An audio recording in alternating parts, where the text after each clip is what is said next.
નમસ્કાર દર્શક મિત્રો, જનમિત્ર ન્યૂઝ સાથે હું છું આપની સાથે પાયલ બામભણિયા। તો જોઈએ આજના મહત્વના સમાચાર માંડવીથી। માંડવી તાલુકાના કુદરા ગામના કાંતિભાઈ દ્વારા તાલુકા પંચાયતમાં દબાણ દૂર કરવાની અરજી કરેલ, તેના સંદર્ભે આજે તાલુકા વિકાસ અધિકારી દ્વારા તપાસનો ખુલાસો કરવામાં આવ્યો। બ્યુરો રિપોર્ટ, જનમિત્ર ન્યૂઝ, રમેશ સત્યની સાથે। આપની આસપાસ બનતી ઘટનાના સમાચાર જોવા માટે જનમિત્ર ન્યૂઝને લાઇક કરો, શેર કરો, ચેનલને સબસ્ક્રાઇબ કરો અને હા, બાજુમાં આપેલ બેલ આઇકોન દબાવવાનું ભૂલશો નહીં।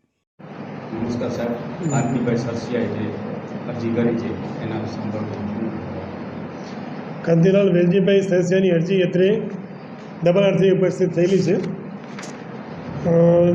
જે અંતર્ગત અમે તલાટીને એથી લિખિતમાં જાણ કરેલ છે અને તલાટીએ જણાવેલ છે એમના રિપોર્ટમાં કે એ દબાણ સિમતલના ખરાબામાં દબાણ કરેલ છે। સિમતલની જવાબદારી શ્રી મામલતદાર સાહેબની છે। તો અમે અત્રેથી તારીખ 1/5/25 મામલતદાર સાહેબને તે અંગેની જાણ કરેલ છે।